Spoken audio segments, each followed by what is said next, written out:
सदन में संकल्प प्रस्तुत करने पर ठियोग विधानसभा क्षेत्र के विधायक कुलदीप सिंह राठौर ने बताया कि उनकी तरफ से सदन में यह संकल्प लाया गया है। उन्होंने बताया कि बीते दिनों हिमाचल प्रदेश में लगातार नशे के मामले बढ़ते जा रहे हैं, जो बेहद गंभीर विषय है। उन्होंने एनआईटी हमीरपुर में हुए प्रकरण का जिक्र करते हुए कहा कि आज शिक्षण संस्थानों में भी नशे के सौदागर युवा पीढ़ी को पंगु बनाने का प्रयास कर रहे हैं। उन्होंने कहा कि नशे की खेपें बाहरी देशों से हिंदुस्तान लाई जा रही है। उन्होंने इसे अघोषित युद्ध करार करते हुए कहा कि विदेशी ताकतें देश की पीढ़ी को खत्म करने की कोशिश कर रही है और इसके खिलाफ सख्त से सख्त कदम उठाने की जरूरत है। कहा कि आज ये संकल्प, ये विषय मैंने विधानसभा में उठाया है और आप देख रहे हैं कि विधानसभा में हम कई मुद्दों पे बात करते हैं, आरोप प्रत्यारोप की बात होती है, वॉकआउट होते हैं, लेकिन एक गंभीर विषय जो हमारे प्रदेश के सामने है उस पर हमें चर्चा करने की ज़रूरत है। वो है बढ़ता हुआ नशा। और आपने पिछले दिनों देखा होगा कि एक प्रतिष्ठित शिक्षा संस्थान एनआईटी, वहाँ एक हॉस्टल का छात्र ओवरडोज के कारण उसकी मृत्यु हो जाती है। मैं स्वयं वहाँ गया और मैंने देखा कि कितनी लचर व्यवस्था है। जो वार्डन है वो कभी हॉस्टलों में नहीं जाते, उन्हें मालूम नहीं कि हॉस्टल में क्या चल रहा है। कमोबेश ये स्थिति सभी शिक्षा संस्थानों में। ये तो एक मौत रिपोर्ट हुई है, कई ऐसी मौतें हैं जो रिपोर्ट नहीं हो पा रही है। 25 साल 20 साल के नौजवान अचानक उनकी मृत्यु हो रही है और परिवार के लोग भी नहीं बता पा रहे कि उनकी मृत्यु क्यों हो रही है। वो इसलिए क्योंकि कहीं ना कहीं नशे का ओवरडोज है। और हिमाचल प्रदेश जैसा राज्य जो हम जिसे देवभूमि कहते हैं, आज नशा जो है दूर दराज गाँव के क्षेत्रों तक पहुंच गया है। ये हम सब लोगों के लिए, खासकर जो चुने हुए प्रतिनिधि हैं जिन्हें लोगों ने विधानसभा में भेजा है, हमारा सबका फ़र्ज़ बनता है कि हम आने वाली युवा पीढ़ी को बचाएं। ये ठीक है कि हम तरक्की कर रहे हैं, 4 लेन बन रहे हैं, बड़े बड़े अस्पताल बन रहे हैं, स्कूल बन रहे हैं, लेकिन किसके लिए? अगर आने वाली युवा पीढ़ी ही नहीं रहेगी तो हम ये सब किसके लिए कर रहे हैं? और मैंने सदन में एक बड़ी गंभीर बात कही कि ये नशा कहाँ से आ रहा है? सीमा पार से आ रहा है, जो हमारे पाकिस्तान का बॉर्डर है, या दिल्ली में अफ्रीकन मूल के छात्र हैं, वहाँ से नशा आ रहा है। तो प्रतिबंध लगाने की ज़रूरत है। मैंने तो ये भी कहा कि आज जो युद्ध है वो कोई बंदूक से या टैंकों से नहीं लड़ा जाता। ये भी एक जरिया है कि देश की युवा पीढ़ी को नशे की लत डाल दो, उनको इतना पंगु बना दो कि देश का युवा ही ख़त्म हो जाए। तो ये एक षड्यंत्र है। जिस तरह से पाकिस्तान से यहाँ चिट्ठा आ रहा है या दूसरे मादक पदार्थ आ रहे हैं, तो उसे रोकने की ज़रूरत है। और कहा जाता है कि दिल्ली में अफ्रीकन मूल के छात्र हैं, वो सप्लाई करते हैं।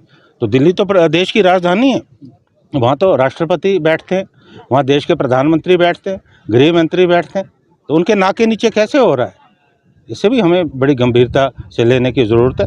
जो अफ्रीकन मूल के छात्र पकड़े जाते हैं उनके लिए सख्त प्रावधान होने चाहिए। और मेरा तो ये मानना है कि उन्हें सरकारी मेहमान बजाने के बजाय डिपोर्ट किया जाना चाहिए और वीज़ा में सख्ती होनी चाहिए। खासकर ऐसे मुल्कों के छात्र जो इस काम तस्करी में पाए जाते हैं, उनको इजाज़त नहीं होनी चाहिए कि वो हमारे देश में प्रवेश करें।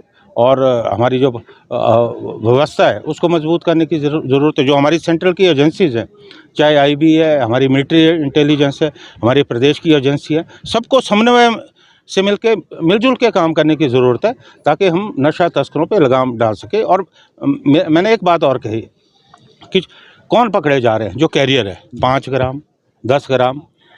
अभी बड़ी मछलियाँ तो जो बड़े बड़े मगरमच्छ है उन पर तो हाथ नहीं डाला जा रहा। अब मैंने ये बात कही कि कहावत है कि चोर नहीं चोर की माँ को पकड़ो, लेकिन वहाँ तक तो कोई पहुँच नहीं पा रहा है, क्योंकि हो सकता है कि वो बहुत प्रभावशाली व्यक्ति हों, पैसे वाले व्यक्ति हों।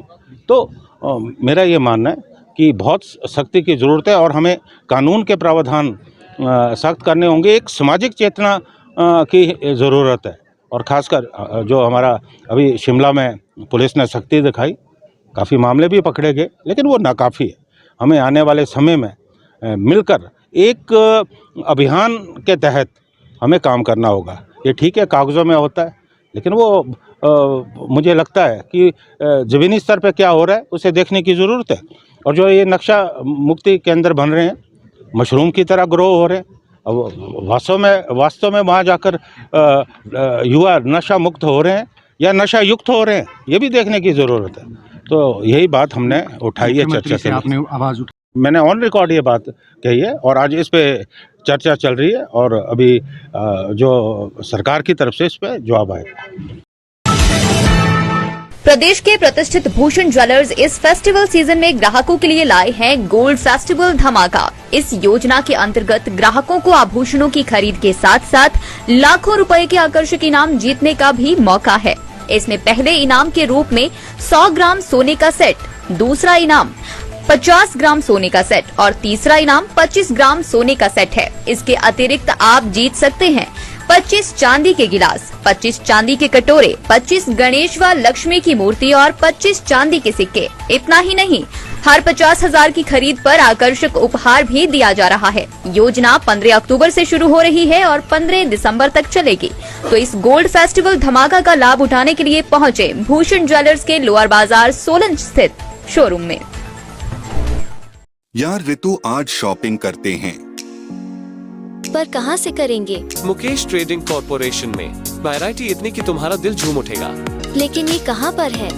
ये है मेन बाजार कुनिहार में, सब एक ही छत के नीचे। अब इधर उधर क्यों जाना जब अपने शहर में सब कुछ मिल रहा है, वो भी बढ़िया और अपने बजट में।